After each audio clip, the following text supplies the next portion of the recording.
whoever what? To be here in this room should be seated so that we don't do traffic and distract you. No, I'm not speaking now.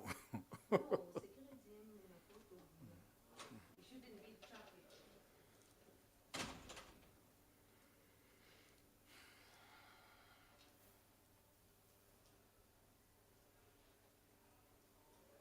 This room is cold.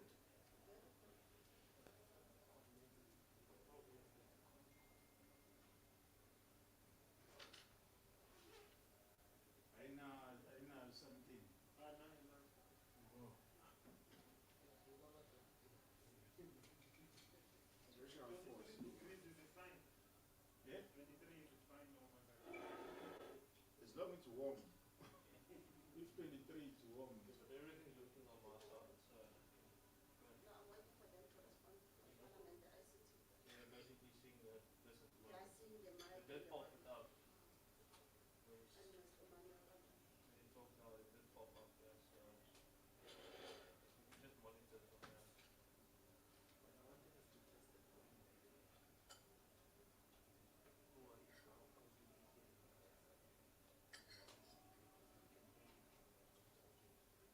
You can just speak to it. I should put that phone speakers. Okay, let me speak and then you tell me I will tell.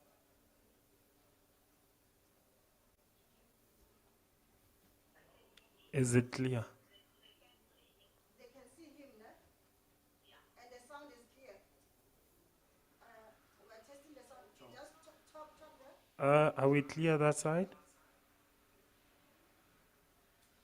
Is it fine?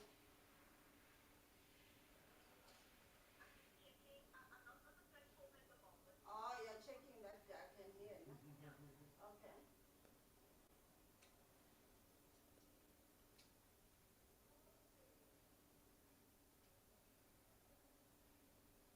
Just tell us when we need to speak, okay? Yeah, she said she's checking.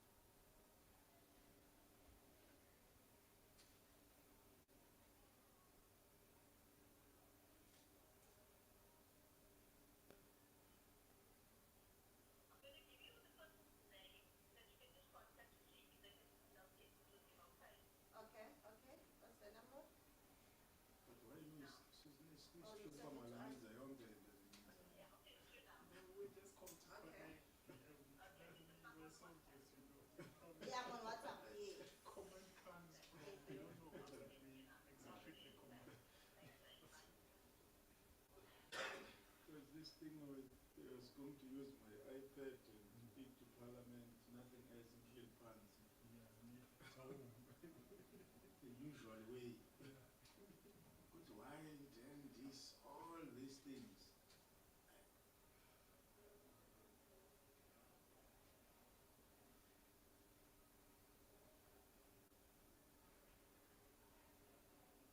Taylor, why all these things? Sandra? Andikuthatani. Kasi munjani na? Oh, ndikubyela ndikufona wa ayile ukuwedisenda ka nomboro liya. Oh, a fane unisendela account number. Alright.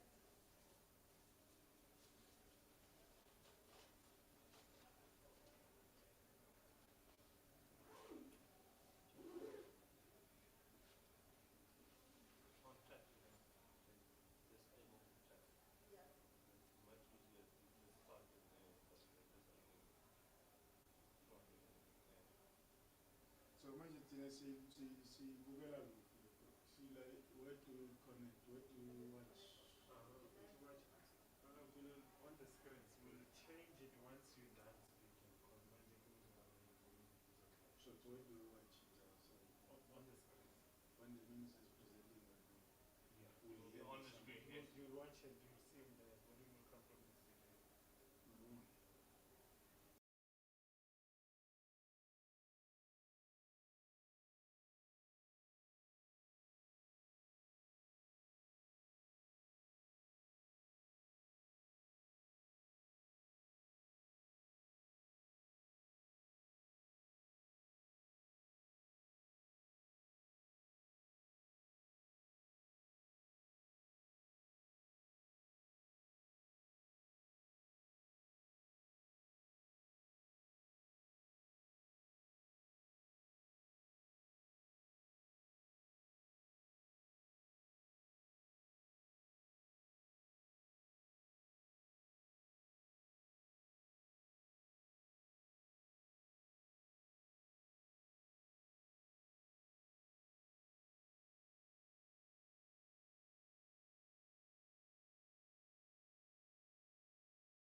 Recording in progress. Recording stopped.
Recording in progress. Good afternoon, honorable members who have logged into this mini plenary session. Let me greet the Minister of Tourism, Honorable Sisulu. Let me also extend my greetings to the members of the executive that are here in their departments. Honorable members, there will now be an opportunity for silent prayer or meditation.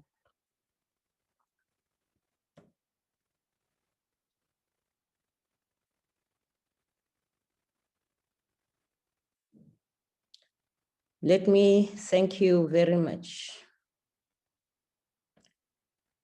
Honorable members, before we proceed, I just like to remind all of us that the virtual mini plenary is deemed to be in the precinct of Parliament and constitute a meeting of the National Assembly for debating purposes only. In addition to the rules of the virtual sittings, the rules of the National Assembly, including the rules of debate, shall apply. Members enjoy the same powers and privileges that apply in the sitting of the National Assembly. Members should equally note that anything said in the virtual platform is deemed to have been said to the House and may be ruled upon. All members who have logged in shall be considered to be present and are requested to mute their microphones and only unmute when recognized to speak. This is because the mics are very sensitive and will pick up noise which might disturb the attention of other members. When recognized to speak, please unmute your microphone and connect your video. At this moment, having said that, I would really like everybody on this platform to check that their microphones are muted. Members may make use of the icons on the bar at the bottom of their screens, which has an option that allows a member to put up his or her hand to raise points of order. The Secretariat will assist in this regard. When using the virtual system, honorable members, you are urged to refrain or desist from unnecessary points of order or interjections. Welcome, honorable members. As I invite the Honorable, the Minister, let's first do the drill. We are proceeding to the order, which is a debate on Vote 38, Tourism Appropriation Bill. I will now invite the Honorable, the Minister of Tourism, the Honorable Sisulu. Welcome. Thank you very much, Honorable Chair. I hope I am audible. Honorable Chair. You are very clear. Thank you. Thank you. Honorable members, invited guests, ladies and gentlemen. Honorable members, we present this budget today on the back of numerous seismic, social and economic and humanitarian crises. But we do so with a resilience that only South Africans have. We also know that our people have responded with hope and strength to this pandemic and determination to prevail. It is these demonstrable qualities we celebrate with this budget vote and which will give support and real meaning to us going forward. We have been amazed at the resilience of the sector. It mirrors the resilience of our people. Chairperson, I need to touch on the most important part of our work, which is our economic contribution. Tourism contributes 3.7% to South Africa's GDP, more than agriculture, utilities, and construction. The employment contribution of this sector is as important a driver of job creation across the world, and it is giving us 330 million jobs, which were created by the industry since 2019. We intend to double our share of the global figure in the next 5 years. According to the World Travel and Tourism Council, travel and tourism generated 478,900 direct jobs in 2030, which is 3.2% of total employment.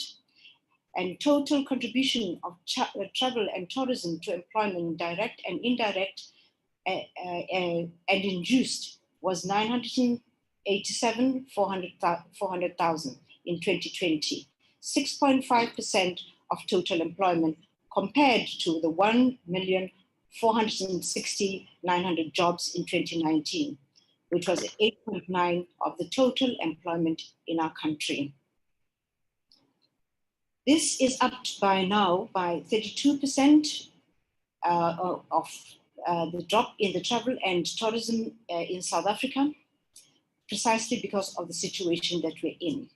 However, direct jobs include employment by hotels, travel agents, airlines, other passenger and transportation services, excluding commuter services. It also includes activities of hospitality, restaurants, leisure industries directly supported by tourism.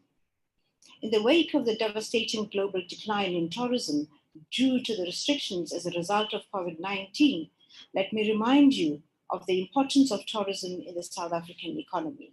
This is what I intended to do, so that by the time we deal with the devastation, we understand where we come from. In 1994, our arrival numbers were 3.9 million, and by 2019, this had trebled to 10.2 million international tourists visiting our shores. We have earned our place in the dynamic and competitive global tourism space. These events force us to dedicate resources to support and the recovery of our economy so that we get back to the place which we occupied in 2019. Point of order, Chairperson, sorry, Minister. Point of order, House Chair. Chabalala on the virtual. I can see your hand, Honorable Chabalala. What are you rising on? Yes, thank you so much. Apologies to Minister. I was rising on the picture quality of the Minister. Perhaps it needs to be fixed, then Minister can come as she continues, because it's really not looking good. And I hope the people on the background can also see it. I just thought that needs to be corrected. Thank you so much, Chair. Sorry, Chair, the picture behind me? Honorable Minister, yes, I didn't want to disturb you. Yes, the picture is not so good, but I think you should proceed as they work on that. We are aware, members, please it's not only you, it happens all the time, Minister. It's fine. As we have now paused a bit, may I ask the Honorable Mahambe Hlala to mute her microphone, please? Thank you. Minister, you may proceed.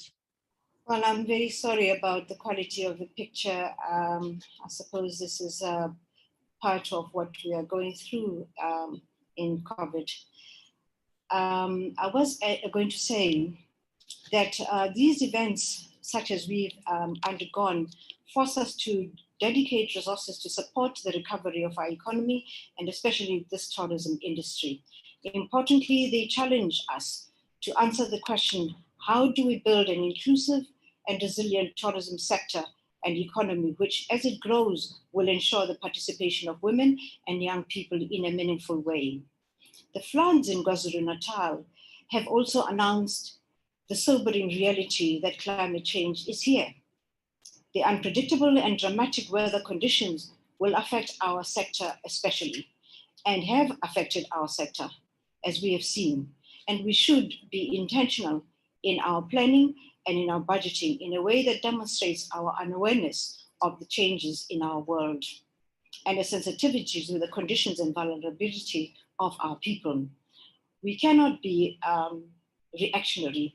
Our people rely on our government to put in place measures to support and safeguard their lives and livelihoods from both predictable and unpredictable crises.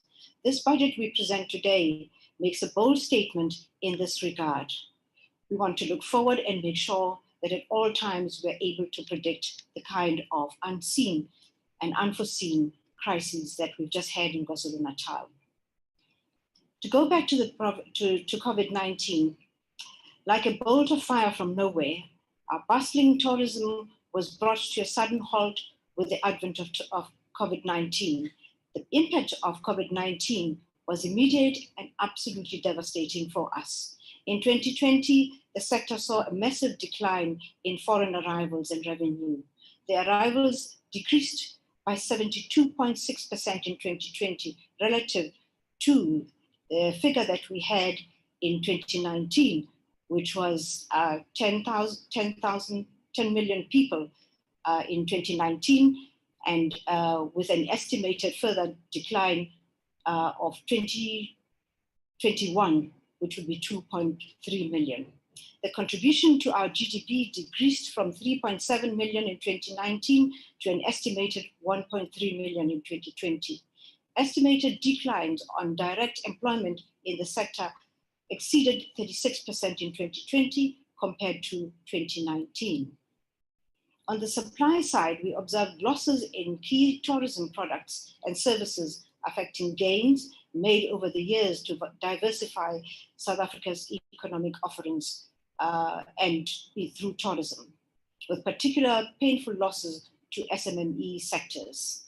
These losses further negatively impact on our struggle for broad-based economic transformation in the sector. However, domestic travel contributed positively to demand in the COVID period, driven by campaigns and pricing targeted for our domestic market. This was positive and helped create better understanding within the market, and through this exposure propelled the market to diversify its offerings. What have we done to stabilize the sector and the strategic posture we have for our recovery? We have undertaken successful efforts in the spirit of our people who have risen to the challenge of every obstacle. We are focused on the dream of a diverse, inclusive, and transformed sector. With our partners, private and public, we spend these dark times imagining a brighter future, stabilizing the sector, and strategizing for recovery in line with the tourism recovery plan. We've implemented projects to ensure that we protect and rejuvenate the supply, and these include, amongst others, publishing the norms and standards for safe operation in the sector, as well as providing training within the sector on these. We implemented the tourism infrastructure maintenance program in key tourism assets, as well as finalizing the most important areas that would drive us forward in this particular period. We implemented initiatives to mobilize resources through investment promotion, and our comprehensive sector skills development program was rolled out to ensure that the relevant skills are available to the sector as it recovers. Currently, we are encouraged by estimates from the United Nations World Tourism Organization that global tourism experienced a 4% optimum in 2021 compared to 2020. This was great news as we geared ourselves to receive more leisure tourists and business travelers to our country, which would boost the economy and ensure our people are returned to their jobs. We invested in ensuring that as the world reopens, Destination South Africa remains top of mind in our key markets and beyond. Through one, launching the Global Advocacy Program to ensure that the consumers, trade partners, and global media are informed about Destination South Africa. Two, we participated in the Dubai Expo and did very well there. Number three, we launched the global brand film, inviting everyone to live again. Four, we hosted Meetings Africa under the theme, Advancing the African Agenda Together. And Meetings Africa now, in its 16th year, we had to skip last year because we were under extreme lockdown, but we're very glad this year that we were back to the 16th year. This was created in response to the global meetings industry growing recognition of Africa as a sought-after premier business events destination. We had 13 countries exhibiting from the African continent and just under 200 buyers representing 40 countries at this particular event. 54 of our youth participated in a program designed to build future leaders and contribute to the transformation of our industry.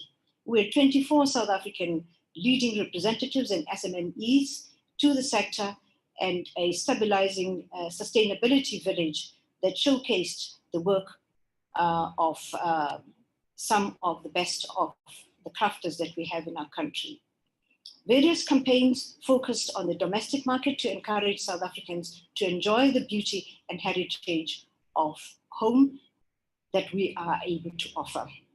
Honorable members, last week we announced during our attendance at the Arabian travel market that we as South African Tourism would sign a Memorandum of Understanding, MOU, with Emirates to grow the tourism market in South Africa.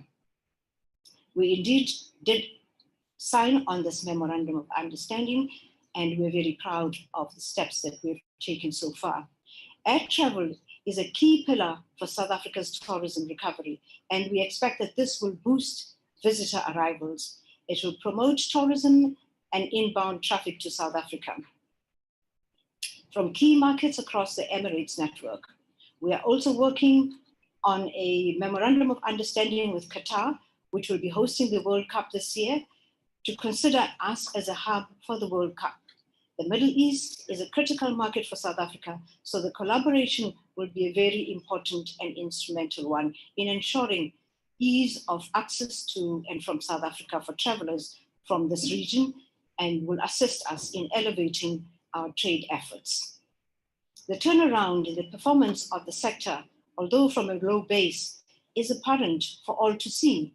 Most sector performance indicators we are measuring allowed an upturn in the year 2021, and it is in the glimmer of this hope that strengthens our resolve to do even more, to plant more seeds that will see tourism grow beyond the 2019 levels. The global travel bans. I need to remind honorable members of the impact of the global travel bans that have beset the world, especially ourselves. The UK was the first to ban travel to South Africa, and this resulted in a terrible domino effect with numerous countries following suit. The few countries that had allowed travel to the country made the trip very difficult for would-be tourists, as travelers were subjected to a PCR test and various other requirements, and a 10-day quarantine period, etc. Travelers have been put off from coming to South Africa because these measures have made it very difficult for them, and we believe that these have been given unwarranted attention, especially because they were on the back of the Omicron variant, which we as South Africa are very proud to have discovered and have been very proud to indicate to the world how far our scientists have gone in understanding what is happening to us. The travel bans, however, that followed and the red listing that was brought about by this has affected us very badly. We have, through various efforts, managed to persuade these organizations that are responsible, especially the UNTWO, and those countries that had put us on the red line, to reopen our lines. And I am glad to say that through this and various other efforts, through DIRCO, through the presidency, we have had some success, and this has been uplifted. I was pleased to hear at the UNWTO announce that the imposing blanket restrictions on travel was discriminatory, stigmatizing, ineffective, and contrary to World Health Organization recommendations. This came halfway through our experience of being red listed. However, it has so been declared. This sort of support does wonders from the UNWTO for tourists, not just to South Africa, but to the whole of the SADC region. We are now on our tourism recovery plan.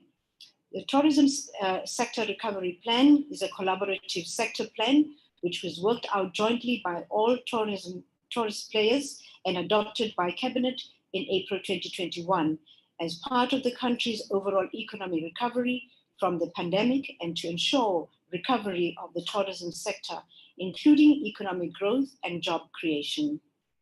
The 3-year plan, which is aligned to the country's economic recovery and reconstruction plan, is anchored on 3 strategic pillars, namely reigniting demand, rejuvenating supply, and strengthening enabling capacity, and has 7 strategic interventions and key enablers to support this particular recovery.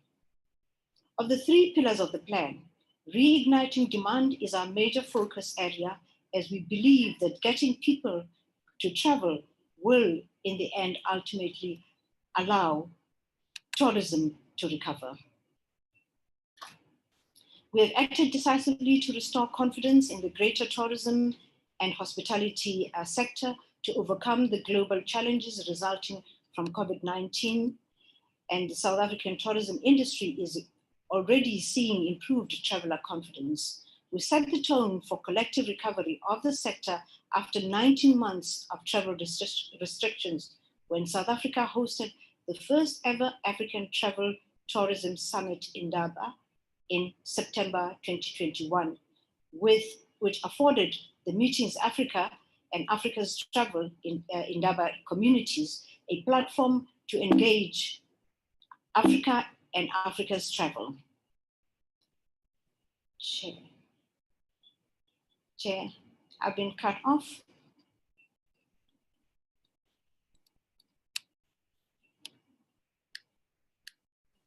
No.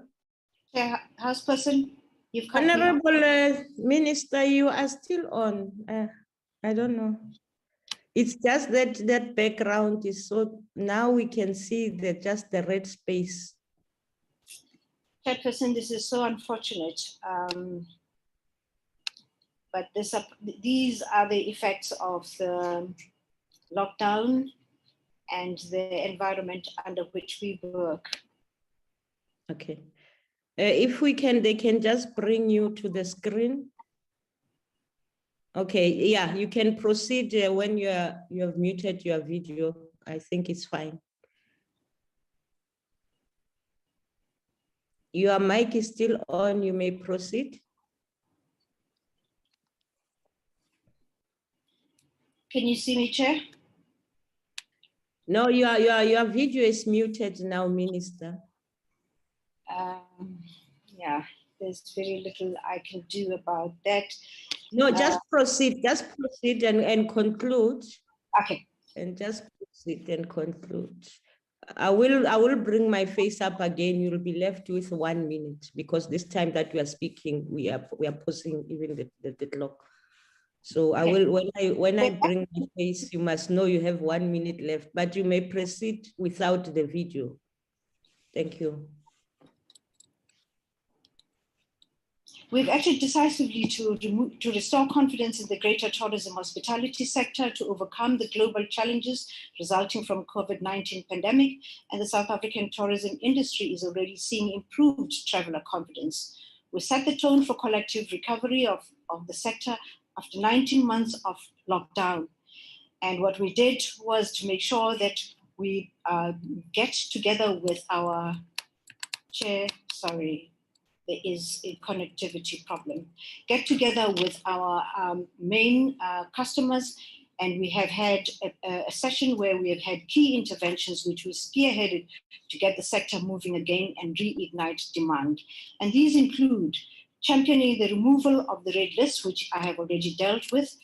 Secondly, South Africa secured a seat in the UNWTO Executive Council, which is the highest decision-making body between the United Nations General Assembly, and successfully lobbied the UNWTO to back African states and call on the world to open its borders. Thirdly, we sponsored a framework for the establishment of the Africa Tourism Unit for the African Union Commission in an effort to strengthen regional integration. The regional collaboration and synchronization of policy was signed in an MOU with Kenya very recently, and it was made public in South Africa. We held bilateral engagements with key investors in the UAE and Gulf, in the Gulf Cooperation Council region, which have shown fruit in the signing of the Memorandum of Understanding. We have had supportive interventions led by the Ministry and South African Tourism to reconnect Destination South Africa through air service development and work through the multi-state public and private sector structures. Encourage inbound air traffic through engagements with airlines including Emirates and Qatar. We have launched a new global campaign entitled Live Again, where we are encouraging everyone to come as they are and leave behind what we've been through and live again. We have announced last week during our attendance at the Arabian travel market that the Emirates has signed with ourselves, as I have indicated earlier on, and we're very proud of what we have achieved. The recovery plan has also highlighted the protection of supply to support the demand that we are providing, that is there, together with all the stakeholders within the value chain. The department will continue to implement the tourism sector recovery plan to facilitate, amongst others, 1, the protection and creation of jobs, 2, greater diversification of supply side of tourism, increased quantum of the focus on infrastructure investment in the tourism sector, greater confidence in South Africa as a safe destination and an improved South African brand, and an increased international arrivals that we are beginning to see. And most importantly, we're turning domestic tourism into an anchor for the tourism sector. Recovery is focused on inclusivity and transformation. We have thousands of SMMEs throughout the country, in our townships, in our rural areas, and small dorpies, offering authentic creative experiences throughout our tourism value chain. These SMMEs are crucial for our goal of inclusive, sustainable tourism and help spread the benefits of tourism to communities outside the traditional tourism hotspots. We've done a great deal, and this will be elaborated upon. Thank you, Minister. And we will be able to take this to the NCOP, preferably with better equipment between ourselves and yourselves, so that we don't have blurred vision and we don't have any snaps in our discussion. Chairperson, it has been a disastrous interaction, and I hope very soon we will be in a virtual, in a physical meeting, so that we don't have a recurrence of this. We will continue to implement the tourism implementation program. Thank you, Minister. Thank you. Thank you. We will stimulate our growth. Thank you very much, Chairperson. I hope in the next round you'll give me a little more time. Thank you very much. We tried because of the interruptions. We tried to give. Thank you. As we proceed, we will now recognize from the ANC the Honorable Mbushe. Thank you very much, Honorable House Chair.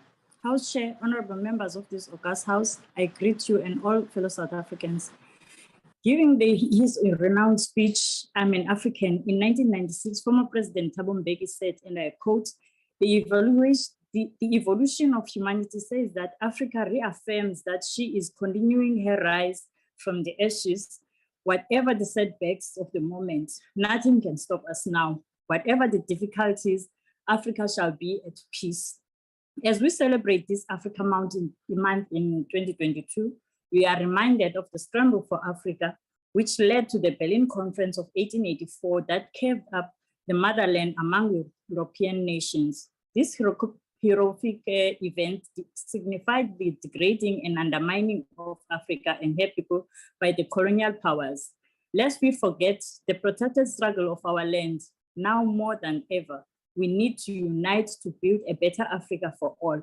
In the words of the first president and prime minister of Ghana, Ndate Kwame Nkrumah, I quote, Africa is one continent, one people, and one nation, close quote.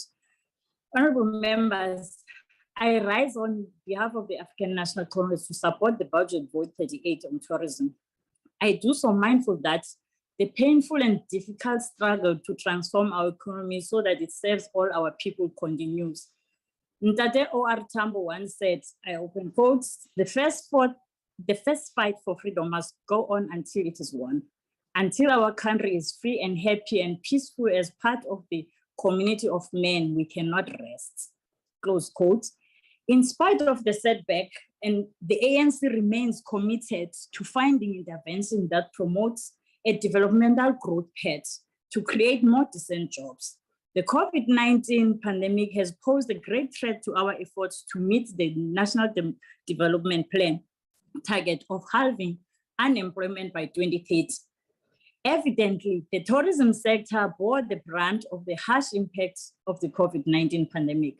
Tourism plays a critical role in the broader South African economy as a tertiary sector with strong linkages to transportation, consumer retail, financial services, and other network industries. Tourism's indirect income contribution is substantial. The 2018 data from Stats SA indicates that the sector directly accounted for 2.9% of gross domestic product. It also contributed 8.6% indirectly to GDP and supported over 725,000 jobs directly. 1.49 million indirect jobs, and it accounts for 8.2% of total investment activity.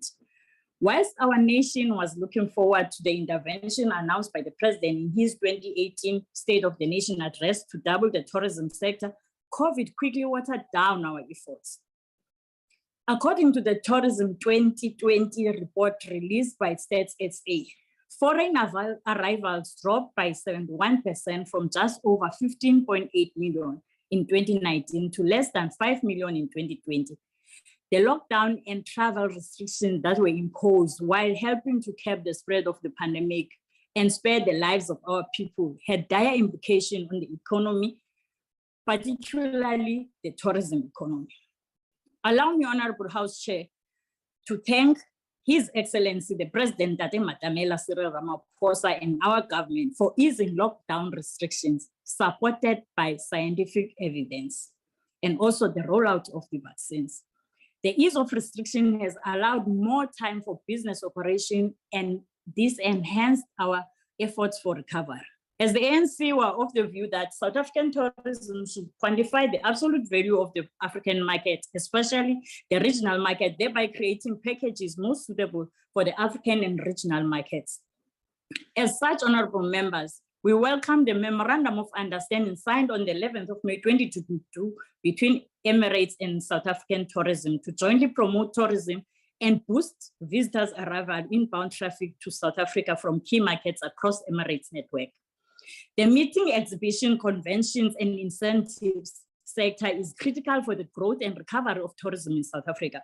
The Meetings Africa and Africa's Travel in Durban that were suspended over the past 2 years have been brought back into physical events in 2022. This is an important undertaking as it shows the world that South Africa is a self-destination that is open for tourism business. The South African National Convention Bureau has reimagined and restructured the MICE sector to adapt to the new imperatives imposed by COVID-19. Aligned to the Economic Reconstruction and Recovery Plan, the Tourism Sector Recovery Plan outlined a set of interventions to ignite the recovery of tourism anchored in 3 strategic pillars, namely protecting and rejuvenating capacity for long-term sustainability. Through the sector's recovery plan, the department seeks to reaffirm tourism position as a major contribution to the South African economy and its envisaged role in the broader economic reconstruction and recovery efforts.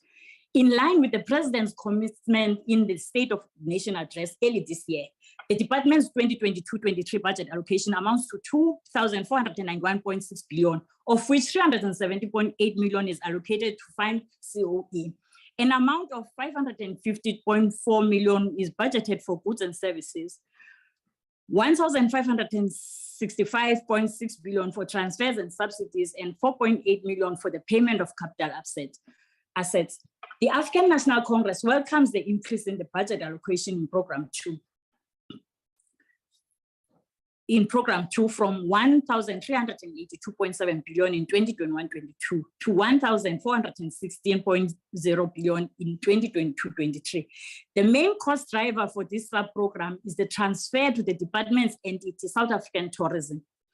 In 2020-21, the transfer to SAT was significantly reduced at 423.0 million, with the funding redirected towards COVID-19 relief funds. The increase in allocation will aid the recovery initiatives of the sector through marketing in strategic markets globally. We also welcome the budget allocation of 7.6 billion over the midterm.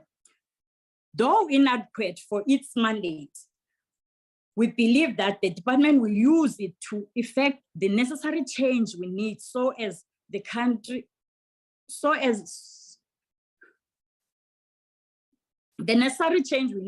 see the country embarks on economic recovery, and as we also tackle the massive elephant that is transformation within the sector.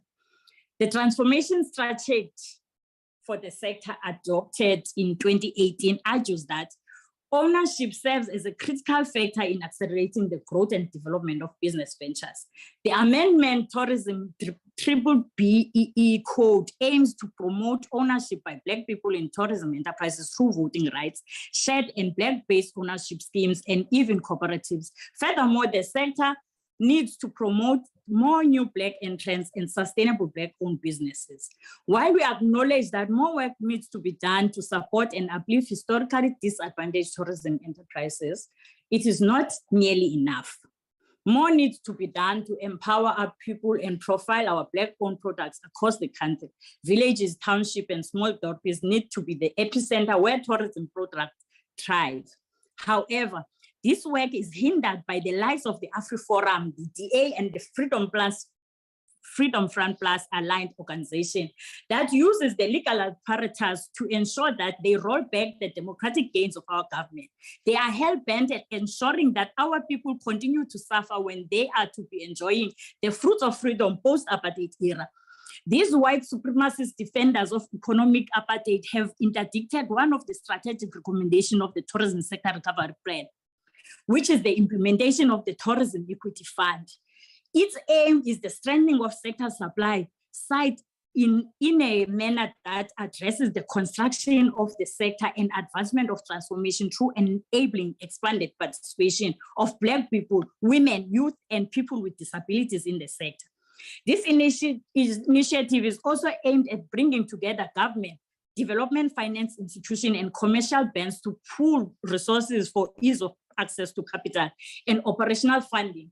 Its success would have seen increased inclusivity within the sector that will emerge fully after full recovery of COVID. Honorable members, noting that there are fiscal constraints which will impede the speed recovery of the sector, the ANC implores the department and its entities to look at the alternative ways of carrying out some of their programs. Indeed, as espoused in our National Government Manifesto, for the tourism sector to fully yield the intended result, we ought to deploy a whole of government approach. In so doing, some of the key programs and initiatives to boost this sector will get the additional resources they require. While the ANC remain concerned about the possible repeat findings on the matters that have been raised by the Auditor General previously, we welcome the plans that have been put in place to address those repeat findings, including holding weekly meetings to ascertain that all risks are addressed on time and adequately. As the ANC, we have shown capacity to self-correct where mistakes have been made. Legislation on tour guide allocation to prevent the anomaly of deceased people on their records benefiting. We also wish that corrective measures will be taken against officials for wrongdoing. We call on the department to finalize the process on the review of the white paper on the development of and promotion of tourism in South Africa, which was adopted in 1996. House Chair, as I conclude, allow me to urge our people to heed the call by the Honorable President.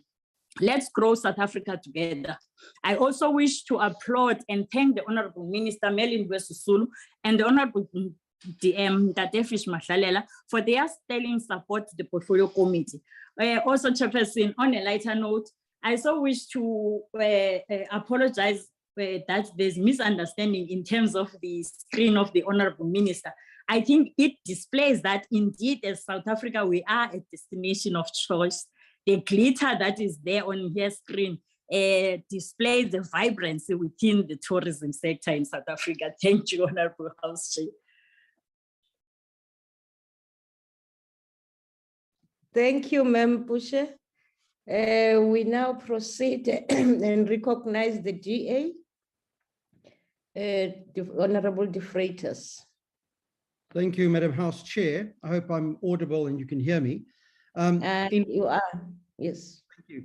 In replies to questions I posed earlier this year, the Minister advised that the key performance areas in her performance agreement, as signed by the President, are political leadership contributing to the country's triple challenges, NDP priorities, and medium-term strategic framework. Other KPAs included building a capable, ethical, and developmental state, and political leadership and oversight. Nowhere does the word tourism feature anywhere in the performance agreement. This makes perfect sense because this reflects the reality on the ground. Because in actuality, this government has done little for the tourism and travel sector. In fact, this sector has been too slowly growing and developing despite, and not because of, this pathetic government. It was embarrassing to listen to the Minister tell our Portfolio Committee this week about how so many great achievements have been reached by her government. This is as delusional as believing that stilettos can be worn with a military uniform. Interestingly enough, in September last year at the Africa Travel and Tourism Summit, the minister admitted that the tourism sector bled nearly a third of its jobs. So then let's have a look at the achievements by the Department of Tourism. An example of such a great achievement is the fact that the Auditor General that found that Social Security grant beneficiaries, UIF beneficiaries, persons with incorrect or invalid ID numbers, and people employed by the state and, wait for it, dead people received tourist guide relief funds. Over 13 million rand later, and not a cent has been recouped, and no one has been brought to book. My colleague, Honorable Hannah Winkler, will discuss this matter further.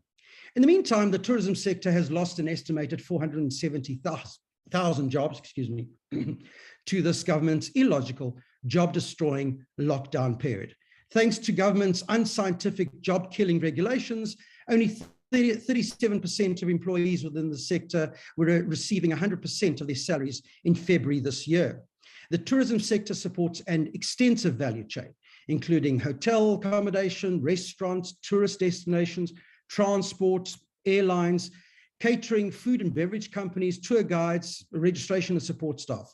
And this translates into hundreds of thousands of jobs, in turn supporting millions of people.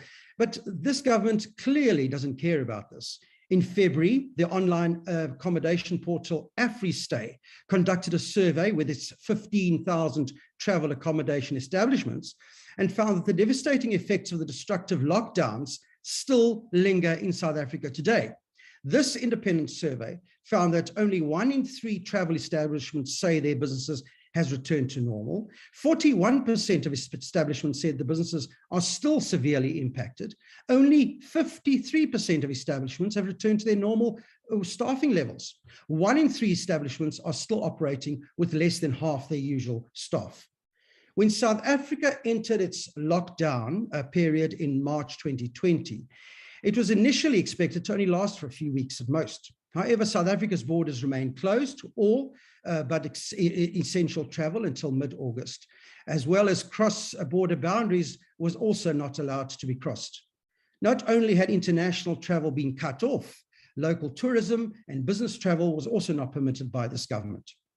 This despite the fact that some tourism subsectors, by their very nature, already complied with lockdown regulations, such as self-catering accommodation and country accommodation, which have isolated and self-contained accommodation units. But government, in its idiocy, chose to outlaw the rotisserie chickens instead. This government seemed to have been oblivious to the fact that we are part of an international community. Instead of doing everything possible to attract international tourists who bring their very strong currencies to our shores, they simply exacerbate an already horrendous situation. In 2020 alone, the tourism sector lost 164 billion rand in spending by visitors.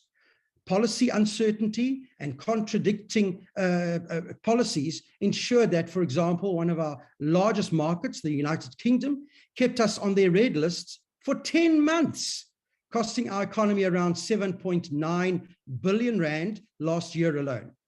In reality, the reason why we were on so many red lists was because that despite the gradual relaxation of lockdown restrictions, there was no guarantee that this government wouldn't simply reimpose the restrictions and leave the tourists stranded. In fact, this is actually what really happened.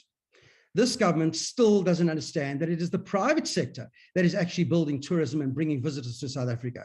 This is happening while government tinkers on the edges by, for example, providing courses that offer no real qualification. And even if they do, thanks to this government's ideological straitjacket regulations, graduates are unable to be employed. Instead, the private sector is already bringing in thousands of visitors to conferences, exhibitions, meetings, and holidays. We all agree that President Cyril Ramaphosa's tourism target, announced in his 2009 State of the Nation address, of 21 million tourists by the year 2030 is now unrealistic post the pandemic. However, the truth is that even before the hard lockdown in March 2020, this target was already absolutely unrealistic. For that original target to have been achieved, taking the pandemic out of the equation, it would mean that South Africa would have to grow its economy by 6% compounded annually. So even before the pandemic, tourism wasn't growing at the pace that it ideally should have. Statistics at the beginning of 2020 released by Stats SA showed a 2.3% decline in tourist arrivals. Now this translates into a loss of about 615,000 arrivals in 2019, which in turn meant a 15 billion rand lost in tourism spend in the country. Government has not been doing the wrong, the wrong things all along. Tourism is a quick win, but government should be focusing on working to grow the economy. And this would require political will on the part of the ANC to address the challenges of crime and xenophobic tensions that keep visitors away. Government should instead focus on ensuring that our tourism sites and attractions are well maintained, clean, safe, accessible, and well marketed. It should stop trying to do everything badly and rather do a few things well. In doing this, it'll make our tenacious tourism sector flourish even more, contributing to our growing our economy and creating jobs. Thank you, House Chair. Thank you, Honorable De Freitas. We now recognize Honorable Muteka of the EFF. Thanks, House Chairperson. Honorable Tito will take over from Honorable Muteka. Thank you. Proceed, Honorable Member. House Chair, the Economic Freedom Fighters rejects the proposed budget for the Department of Tourism and the committee report. Tourism industry has lost more than 1 million jobs since COVID-19. The industry has lost billions because of COVID-19. But we know that government is the one that caused the most damage to the tourism industry, especially the hospitality industry. We know that the industry was caught in the crossfire between Mr. Cyril Ramaphosa and the current minister. She was not moved to the department to help the struggling industry, but to Mr. Ramaphosa, she was given a portfolio that is less important. As a result, our people who own B&Bs, small hotels and restaurants lost their livelihoods. The only tourism industry that survived COVID-19, the 21 July unrest and floods in KwaZulu-Natal and the Eastern Cape, is whites and international tourism. Black people are now completely excluded in the tourism industry. Government failed to give relief on time. When some people in the industry received their relief, it was only 1,000 rand, 5,000, 3,000 rand, but it was never more. Only white people have regrouped and are continuing with business as usual. The minister is apologetic about transformation, and she is succumbing to anti-transformation forums that want to keep tourism industry whites in a country that has more than 80% of Black Africans. We are now being told that the racist lobby group, AfriForum, is giving the minister a list of people who must be included in the tourism equity fund. What is giving about giving racist money and they build facilities for whites and Europeans only? Why is government involved in entrenching racism in the tourism industry? Why do you want to amend the failing BEE policy to even make it weaker?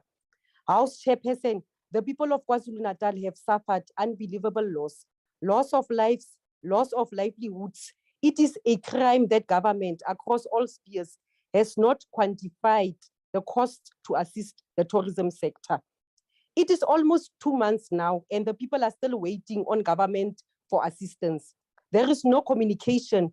People in the tourism sector are now coming to the EFF offices every day because this government is failing them. Minister, a task team must go to KwaZulu-Natal today and get a list of all people in the industry to quantify the cost to rebuild some normality in the sector. The demand for building tourism infrastructures and destinations in the villages, townships and small towns is reduced to events. We went to view Chief Mahoma in Ntaba, Kandoda. The state of the gravesite is shocking. Steve Biko's grave in King Williamstown is dilapidated and the engraving in the sign is washed away by rain. In 10 years' time, we will not know where Steve Biko is being buried. Next to Steve Biko's grave, the cattle killing mass grave memorial in King Williamstown, is covered by grass. Next to the mass grave, there is a memorial grave of white soldiers that is well maintained, just right next to it. This is not only happening in the Eastern Cape, it is happening in all other 9 provinces. But the department is cutting budgets to create jobs. The people who must be placed in the working for tourism programs are sitting at home because 18 million was cut from the budget. Lastly, House Chairperson, why is the grading fees not scrapped despite calls by all stakeholders? Why is grading fees used to gatekeep in the tourism sector? The economic freedom fighters reject the proposed budget for the tourism department. I thank you, House Chairperson. Thank you, Honorable Tito. From the IFP, we will now recognize the Honorable Stolle. Thank you, Honorable Chairperson. Honorable Chairperson, it is safe to say that the tourism sector was one of the hardest hit sectors when COVID-19 reached our shores. The department is understood to be navigated through difficult waters, given the increase in local cost of living, as well as the recent flood in certain part of this country. It has been reported that the hotel industry income is 30% lower when compared to February 2022. A month before the pandemic hit our shores, it is commonly knowledge that tourism is a major contributor to the country's GDP and job market. It is therefore concerning that the department is facing a budget department progress in signing memorandums of understanding with major airlines across the world to make South African more accessible to foreign markets. However, we need more strategy that will place South Africa top of mind as a travel destination for the rest of the world. Through building of more international sporting events with the goal of bringing in more foreign revenue. To achieve this, the South African tourism sectors need to work with the Department of Sports, Arts and Culture, a successful major event to the country. These two departments working in cooperation should strategically identify and cooperate with influential sportsmen and women by support our bid in bringing sport event in tourism to South Africa. One such example in the recent interest by Formula One, led by Lewis Hamilton, to make South Africa the next destination for a Formula One Grand Prize. This is something that this department must prioritize. They must work with the relevant association to support the effort in bringing premier sporting event and the accompanying foreign investment and tourism to our country. The need to bring sport tourism to South Africa as well as justify given the move toward diversity with sex sports. Landing such a big event in South Africa, we must include sport for rural township through tourism. Sport should not just prevent of the more well-established areas, but must find a creative and practical way to include our rural areas. Why it is important in support the call for international travelers to return to our shores. We must not forget the local travelers who supported our economy when the pandemic hit and people are not at the brink of losing jobs and going without food. We agree with the committee recommendation that domestic tourism should be strengthened through making travel affordable for locals. as a member of the Transport Committee, I have seen the challenge of the rising cost of transport in this sector. This is an ongoing increase and will become the biggest obstacles for rural and local tourism. Furthermore, a recent article highlighted that our middle income earners spend most all the income within the first 5 days of receiving it. This talks to the rapidly rising cost of living, and this will surely hamper our effort to support for local tourism. The IFP do support the budget. Thank you very much. Yeah, honorable members, nalaba basazokhuluma bengibawa ukuthi ke niyenze ungathi nithatha selfie before nikhuluma. That's why we have to log in on time. Ubaba usithole besibona besingaboni amehlo akhe nje. I just didn't want to disturb his flowing speech. So please log on time and put your gadgets where you check yourself as to how you appear on the gadget. Let's proceed. And from the FF Plus, invite or recognize the honorable vessels. Thank you, Honorable House Chairperson. House Chairperson, we don't dispute, and no one of us can dispute the fact that tourism is an extremely important sector in South Africa, which contributes to the GDP, as the Minister put it, and also with regards to job creation. There's also no doubt that the tourism sector suffered the most during the COVID pandemic, and not only in South Africa, but around the globe. There is a difference, though, between how the South African government assisted the tourism sector and how the rest of the world reacted and assisted and mitigated the impact. The Minister uses terms such as dedicating resources to assist the tourism sector and restore the sector. She uses terms such as reactionary action and bold action. But, Honourable Chairperson, is that bold action or the reactionary steps that the department took? Does that include the 20 million rand in irregular expenditure? Does that include the corruption that incurred with the relief funding? Is that what is bold? That is the problem with this department, and that's the problem with the whole ANC government. Is yes, it tried to provide relief, but then officials stole the money. The money that should have reached the tourism sector did not reach the tourism sector. And then, Honourable House Chairperson, whilst tourist destinations such as the Apartheid Museum had to close its doors, the District 6 Museum was begging for funding, the Johannesburg Art Gallery is a mess, the Fugard Theatre permanently closed. Your government, Honourable Minister, wants to spend 22 million rand on a flag. How is that assisting tourism? How is that assisting the employees, people that lost their jobs?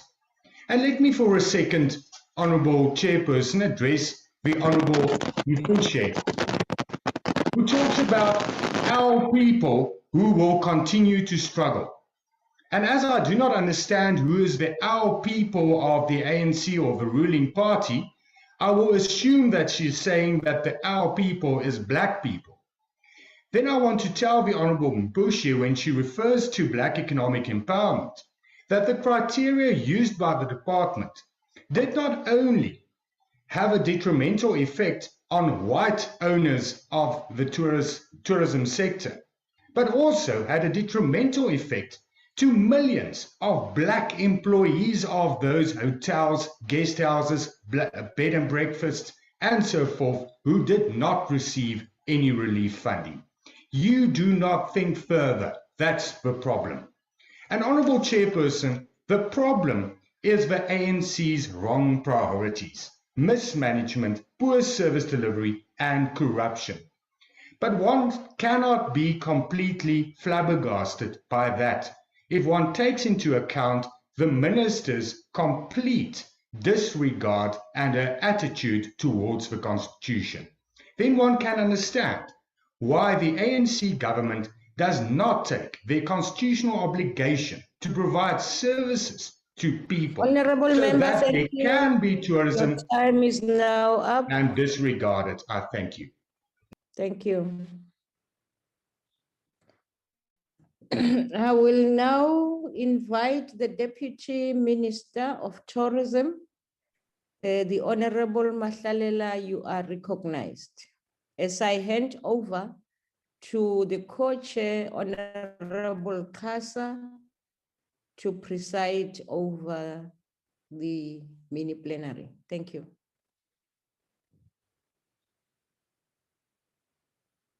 Honorable Mahlalela.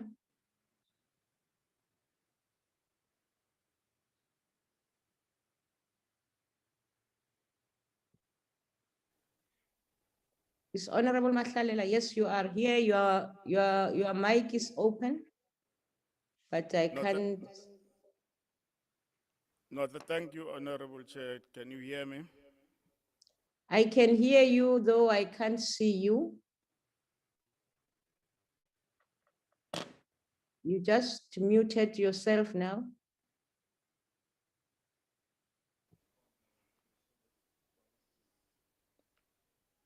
No, thank may you, I be Honorable assist- House Chair. Do you hear me now?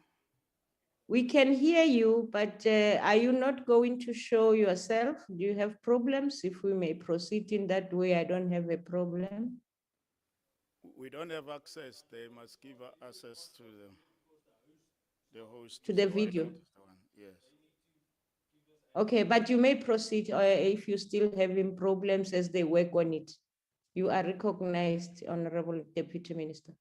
No, thank you, House Chair, Minister of Tourism, Honorable Lindiwe Sisulu, the members of the Portfolio Committee and honorable members of the House, members of the South African Tourism Board led by the interim chair, the Director General and the senior management, the acting CEO of South African Tourism and the executive management, distinguished guests. Chairperson, our approach in this financial year is guided by cautious optimism, emboldened by the green shoots of recovery that are beginning to emerge. After 2 years of stunted tourism performance owing to COVID-19 containment measures globally, we begin the year 2022 with positive signs of tourism activities opening up globally. We are indeed cautious, Honorable Chairperson, by taking to heart what President Ramaphosa advised us about during SONA, that there is both prospect of great progress and a risk of reversal. We are moving with the necessary speed to implement the tourism sector recovery to ensure that we put dent on the COVID-19 induced 70% losses of arrivals and earnings. We are dedicating the 2022-2023 budget to providing meaningful support to the operations of the sector that has been so much lost. On the back of our rich heritage and natural beauty and a vibrant people, we have an opportunity to reclaim our share of international arrival and boost tourism performance. As we cast our sights to the future, we continue our efforts to promote domestic tourism and to reignite demands from the African continent and the rest of the key international source market. Addressing existing travel barriers is critical for sector recovery. And in this regard, we will continue to work with our partners in the public and private sector to remove such barriers. The gains we've made in inculcating a culture of travel among South Africans is evidenced by the traction that our short-lived campaign has received. The campaign inspired South Africans to get out of the house and take more days and holiday trips by showcasing a variety of affordable desired experiences in a clear and accessible manner that is underlined by personal safety messages. At the same time, we have also implemented the domestic tourism scheme in 2021-2022 financial year in the Northern Cape, Gauteng, and Limpopo, highlighting the role and responsibility of tour operators to help contribute in making travel accessible, enabling the participation of people with modest income and previous marginalized groups in society. In this financial year, we'll focus on growing domestic demand by growing trips. While we focus on growing leisure visitor numbers, stimulating through 3 domestic marketing campaigns, we will also focus on developing leads to a pipeline of business events on our destinations. From a business events perspective, with the gradual relaxation of lockdown regulations, our businesses event sector has made significant strides with the resumption of hosting of physical events, namely in a limited capacity. The South African National Convention Bureau will actively seek to develop leads for future business events to ensure that South Africa develops and maintains a bid pipeline for continued growth of the event sector. One of the key strategies to maintain South Africa's position as the #1 business events destination in Africa and in the Middle East, and to be truly competitive on the international stage, is the enhanced focus on business development support to maximize South Africa's chances of winning the right to host business events. As part of the recovery plan, South African Tourism, through its National Association project, drives the development of secondary meetings destination by encouraging locally based associations, federations, and societies to rotate their national meetings or conferences across South Africa, spreading the economic impact of local meetings and conferences to villages, towns, and small developers. Create bidding opportunities for VTSD with assistance of the provincial and city convention bureaus. Assist VTSDs across South Africa to develop their meetings and conference infrastructure by bidding for National Association meetings and conferences. For the medium to long term, the South African National Bureau of Standards Convention Bureau will continue its focus on demand creation and bid support globally, as it focuses on bids, future mice, and within the 6 focus sector of the SANBC. The quality assurance functions will continue its drive to grow the number of graded properties across South Africa, which will improve our overall perceptions as a quality destination that offers a wide variety of products and price points for tourists. Greater emphasis will be placed on assisting new entrants to be more sustainable. The project to support emerging sharing economy participants in their quality assurance journey are planned. For this financial year and beyond, a specific focus will be on reviewing the grading system to include emerging product and accommodation of SMEs. A key component of our strategy is to ensure that demand is met by adequate, diverse, and unique tourism products and services to entice and excite visitors to our shores. In the wake-up of supply-side losses due to reduced tourism activity during the pandemic, the maintenance program was introduced to protect the key tourism infrastructure. The program started live in response to the Job Summit process in 2018 with the primary objectives to improve and ensure proper maintenance of 19 national park assets for destination enhancement, job creation, and small, medium, and macro enterprise empowerment. We want to advise Honorable Defrators to go to our national parks and see the work that we are doing so that when he speak on an informed position. The regular maintenance of our nature-based tourism assets is so important to our local economy.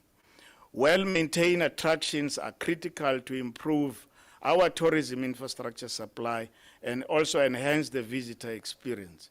It is therefore this reason that this program responds directly to the outcome of the COVID-19 economic reconstruction and recovery plan and the tourism sector recovery plan, which namely protecting supply.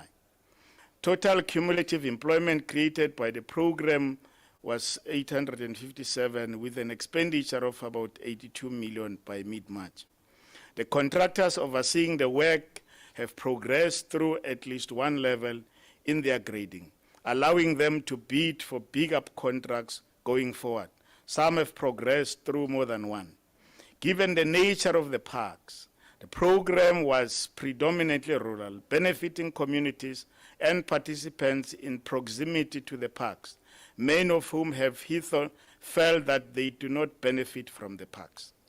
In this financial year, to further accelerate the destination enhancement work, we will expand maintenance program to include several provincial parks as part of the provincial employment stimulus packages.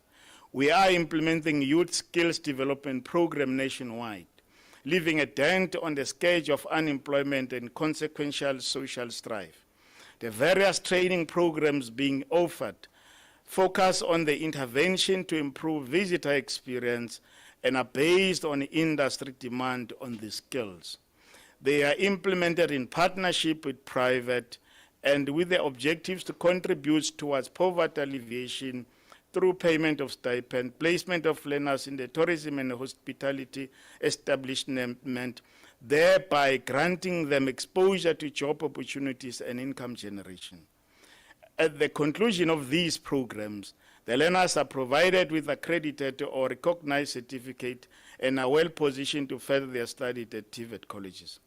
In the previous financial year, the department was implementing food safety quality assurance program with training on norms and standards for safe tourism operation, including COVID-19 protocols in the Western Cape and Gauteng provinces, in line with the project plan targeting 300 unemployed and entrenched youth.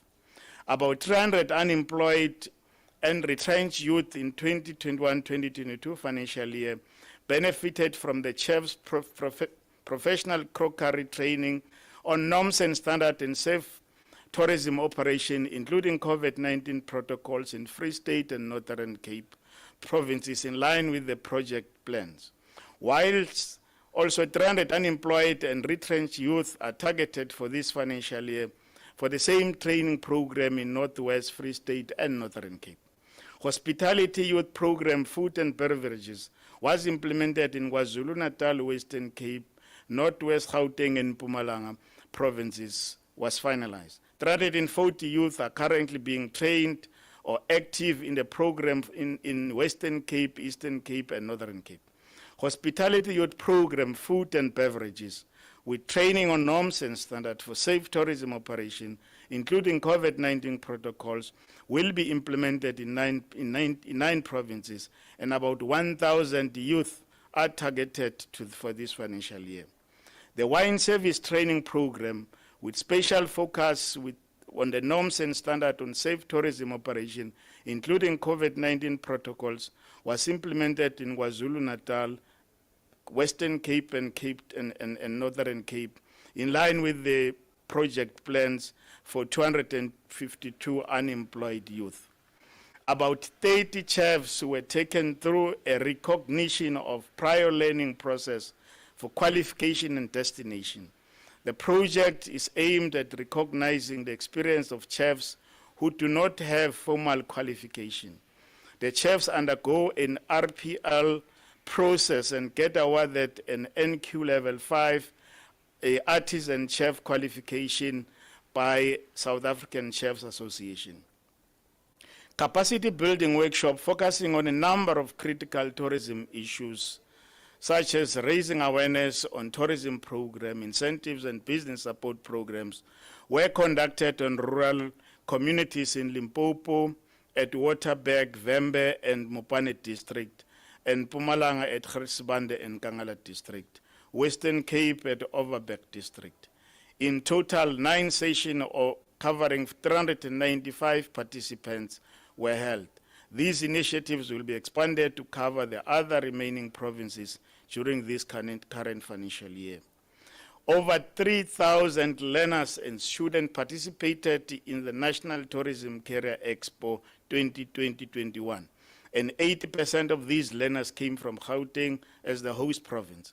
About 45 schools from Gauteng attended, with 15 schools attending in each day of the 3 days of the event. The NTCE for 2021 was hosted on March in Nazareth.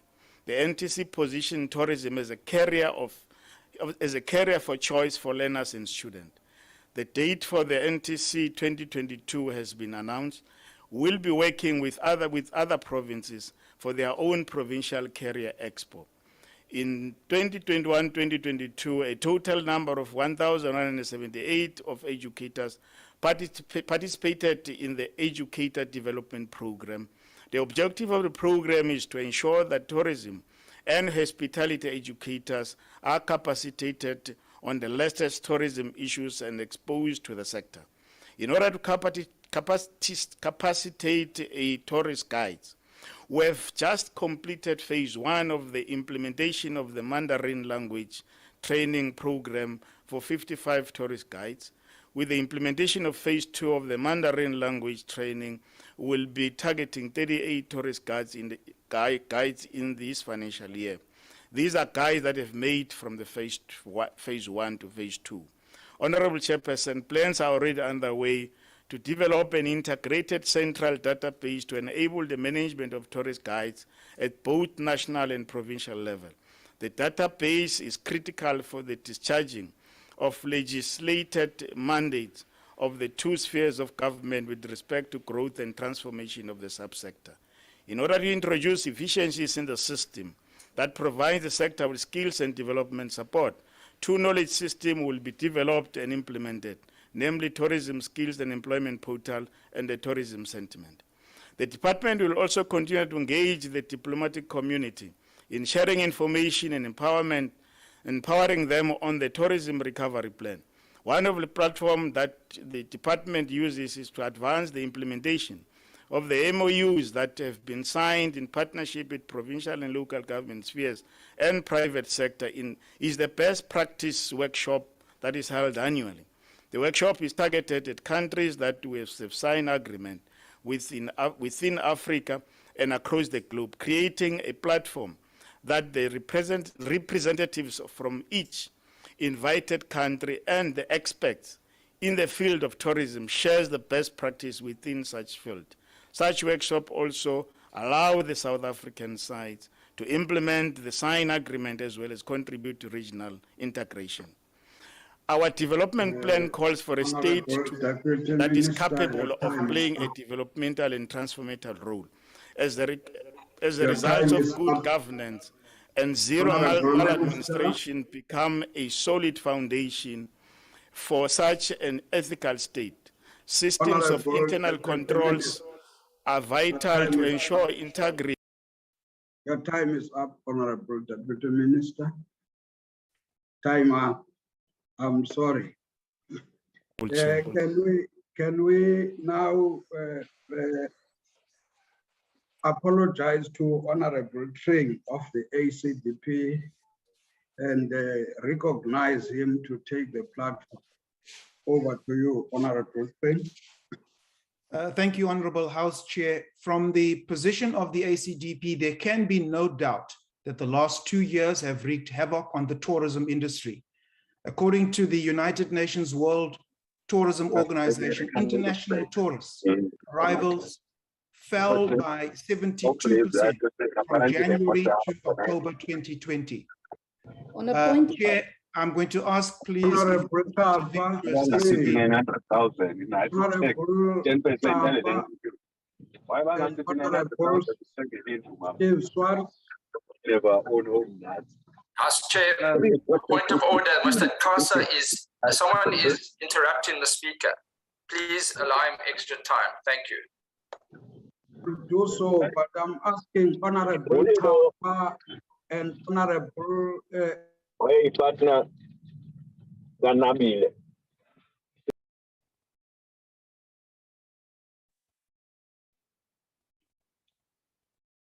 Chair, one of the rules, I believe, is that if the members fail to listen to you, then they need to be removed from the platform. So it's unacceptable that we are interrupted in this way. We are apologizing for that. We will take into account your time. Can you continue? Thank you, Chair. So there can be no doubt that the last 2 years have wreaked havoc on the tourism industry. And according to the United Nations World Tourism Organization, international tourist arrivals fell by some 72% from January to October 2020. The decline represents 900 million fewer international tourist arrivals compared to the same period in 2019, translating to a global loss of some $935 billion in export revenues, more than 10 times the loss in 2009 under the impact of the global economic crisis. Like many other countries, South Africa was not spared. Against the advice of the ACDP, South Africa had one of the harshest lockdowns, resulting in all tourism activities ceasing. The sector was hard hit with over 400,000 tourism jobs lost and many businesses permanently closing down. The ACDP fails to understand why the department's 2020-21 budget was reduced by over 1 billion amidst the dire circumstances of our tourism industry. The end of 2020 saw the number of domestic holiday trips decrease by 5.1 million trips from 7.1 million in 2019. Clearly, the many unwarranted health and policy decisions contributed to our high unemployment rate, a constrained economy, and a decrease in disposable income, which will further impact domestic travel and tourism in the years ahead. With the tourism sector stakeholders calling for a standardized set of protocols and travel rules, the ACDP calls on the department to desist from calling for mandatory vaccines in the workplace, as well as to desist from calling for the use of vaccine passports. South Africans were told to trust the science, and science now shows that both the jabbed and unjabbed can contract COVID. So why discriminate against the unjabbed? Sadly, in South Africa today, many of our government departments could be labeled the Department of Corrupt Affairs. The Auditor General of South Africa noted a regression over the last 2 years in performance reporting of the National Tourism Department of Tourism and South African tourism. Shockingly, there was also a lack of department oversight in allocating the COVID-19 Tourism Relief Fund and the Tour Guide Relief Fund.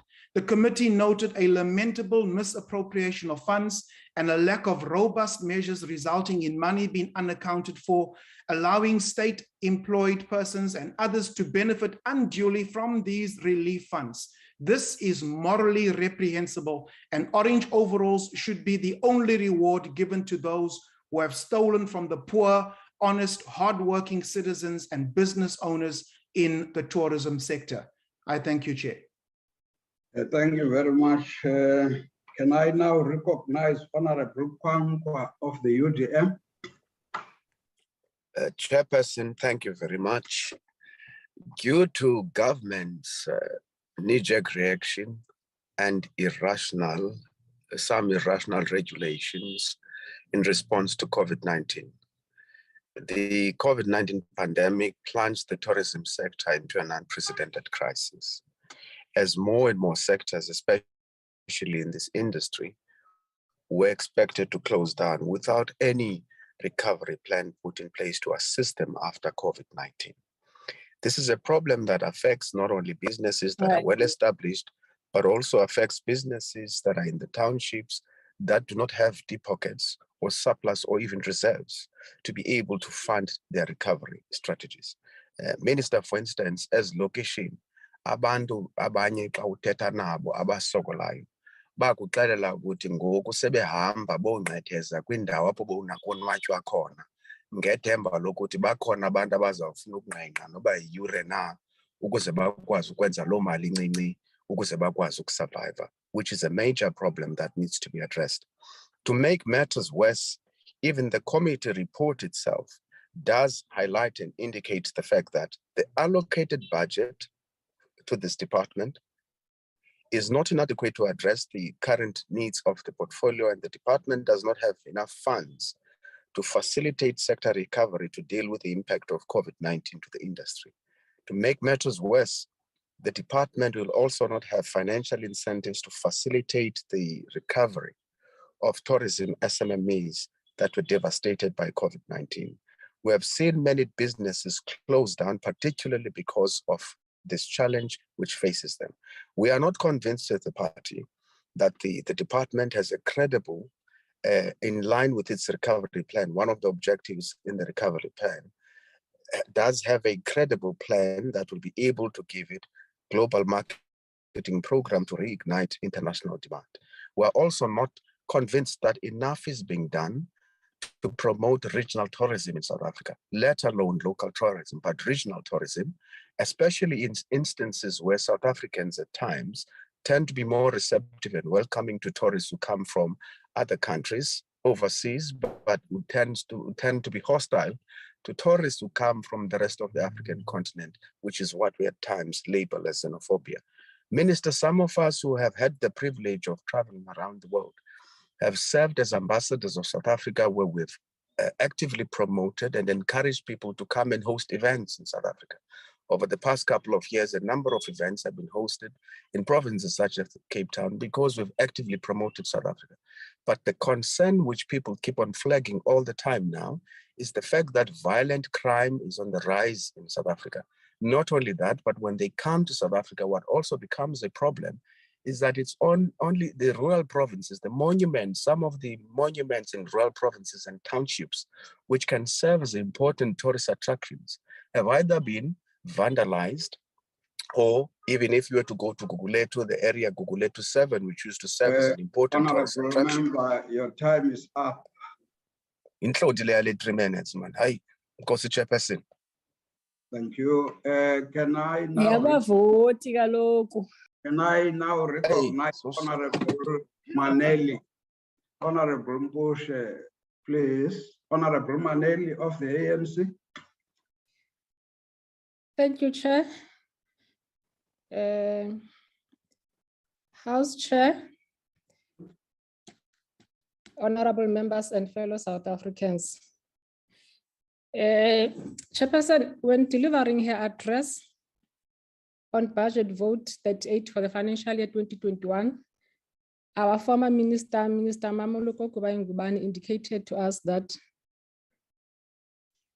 the United Conference on Trade and Development has listed South Africa as one of the top 15 countries that were most negatively impacted by the near closure of the international industry to control the spread of coronavirus. Accordingly, that predicted that tourism in South Africa was going to lose 3% in GDP contribution, and the loss of unskilled jobs in the sector could be as high as 12%.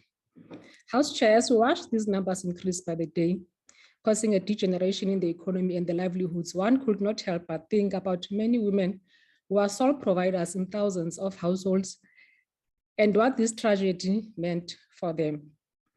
Women typically earn less, have fewer savings, and hold less secure jobs than men to begin with. Women are particularly vulnerable to economic shocks in general. The pandemic has devastated women-dominated sectors like hospitality, tourism, and retail, depriving many women of their livelihoods. Across all regions, women have been more likely to drop out of the labor force during the pandemic. It is sad to note that 58% of women make their living in the informal sector, with few to no worker protection like paid sick leave and maternity leave, amongst others. Whilst acknowledging the devastating brought about by the pandemic, the ANC believes that we need to develop a new optimistic outlook that is caused on the tremendous future prospects for the sector and our country. Honorable members, the World Health Organization Manifesto for a Healthy Recovery from COVID-19 highlights that the crisis has also brought out some of the best in our societies. It has brought about solidarity amongst neighbors. It has been able to display the bravery of health and other frontline workers in facing down risks to their own health to serve their fellow communities and their fellow citizens. It has also fostered greater working relationships amongst neighboring countries and solidarity across continent. The manifesto goes on to explain that in some places, pollution levels have dropped to such an extent that people are now able to breathe fresh air, have access to clean water. The use of digital technology has accelerated new ways of working and connecting with each other, from reducing time spent commuting to more flexible ways of studying, to carrying out medical consultations remotely, and to spending more time with our families. Honorable members, all these developments that I've alluded to provide an opportunity for us to look at the tourism industry differently.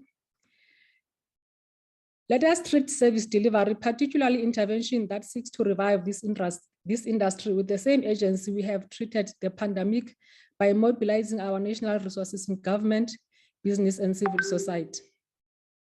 Let us try to preserve lessons from the crisis as we recover. As predicted in our tourism sector plan, developments around the global deployment of COVID-19 vaccines have boosted tourism, consumer, and business confidence. Although members of some parties in this House were spreading conspiracy theories around the efficacy of the vaccine and trying to discourage our people from being vaccinated, the steady recovery of the tourism sector gives the evidence that the decision made by our president and the National Command Council to timelessly roll out vaccination drive was sound and well-informed. In February 2022, amongst all categories of accommodation, showed an increase in income levels, with guest house and guest farms recording the highest increase of 138.7%, followed by hotels with 138.1% and other accommodation, which was 53.6%. Poor performance was seen in certain caravan parks and camping sites, which showed a decline of -5.4% during February 2022. Looking at the February 2022 total income for the food and beverage industry, at current prices was about 4.99 billion, which was an increase of 24.3% compared to 4.01 billion in February 2021. When comparing 2022 February to 2021 February, all food and beverage industry categories showed an increase in income, with catering services having the highest increase of 57%. Honorable members, in conclusion, the ANC supports the budget vote because while there might be decreases due to fiscal constraints, it gives meaning to some of the issues spelled out in government economic reconstruction and recovery plan. Most importantly, it addresses development through the allocation of 393.9 million to Program 3, which is Destination Development, which in turn will create 12,370 work opportunities throughout working for tourism projects over the medium term, amongst others. I thank you, Honorable House Chair. Thank you, Honorable Member. Can I now recognize Honorable Sheikh Imam? Thank you, House Chairperson. The National Freedom Party will support Budget Vote 38 tabled here today. Now, let me start off by saying the success of this particular department and this particular sector does not entirely depend on the sector. If you don't deal with the issue and the challenges that people face in this country on the poor condition of the roads, it will affect particularly local travel and tourism as a whole. If you do not ensure a safe and secure environment, and we know the perception internationally that South Africa is not a safe and secure destination. Many countries actually warn their citizens to stay away from South Africa. Then you have the problem of the energy sector. If there is no regular supply of energy and people are coming in not only from other parts of the world, but traveling locally, and hotels and tourist destinations are affected, of course, once again, it will be affected. If there's not a regular supply of water and sanitation, of course, again, it's going to be affected. So let us not expect this department to perform miracles while every other department that contributes in one way or the other to the success of the Department of Tourism is not up to speed and not necessarily doing what they are supposed to do. Now, I quite often hear the word transformation. Yes, not enough is being done about transformation. But transformation must not be for the sake of transforming and taking away from the one to give the other. No, because if you saw what happened with the BEE in this country, it has only benefited a handful of people, while the majority of the people remain vulnerable up to this very day. Now, let me address another challenge that we have in the country. Now, remember that COVID had an impact. The insurrection in KwaZulu-Natal and Gauteng and other provinces also had an impact. The flooding has also had an impact.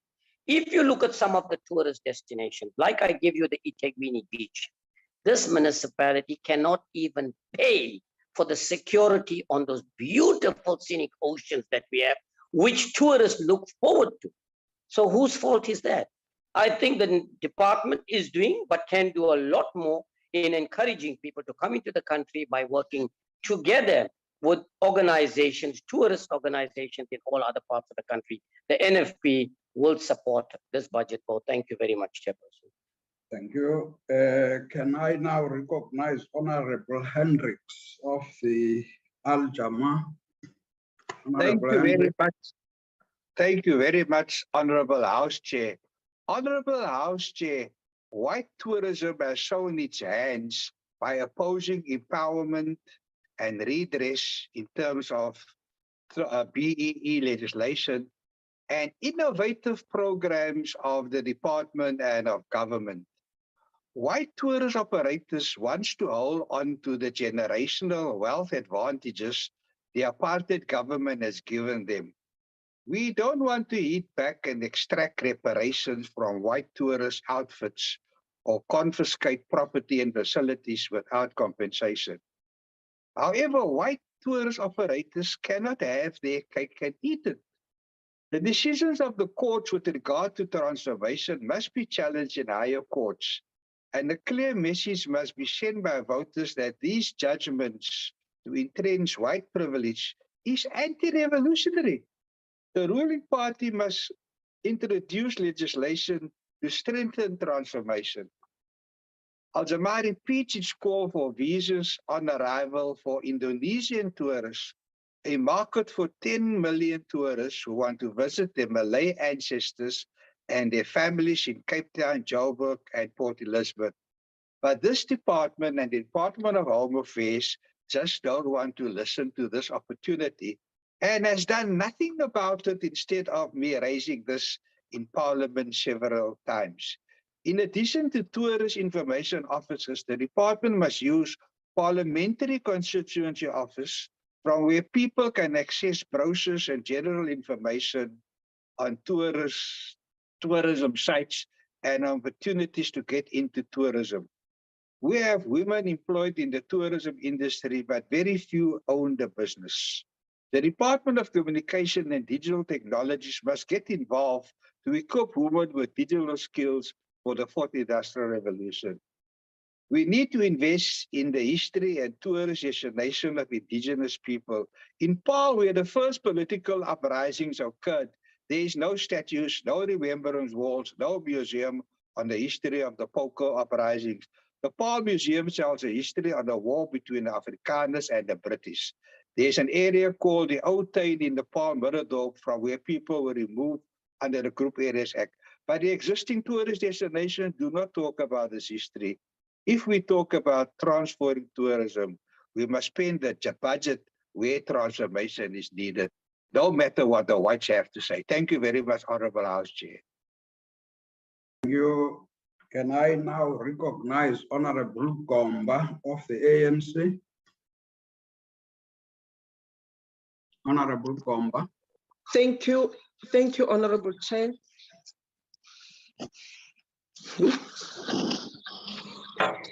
The Portfolio Committee on Tourism in their 6th administration observed that tourism development has always been skewed in favor of big cities and towns.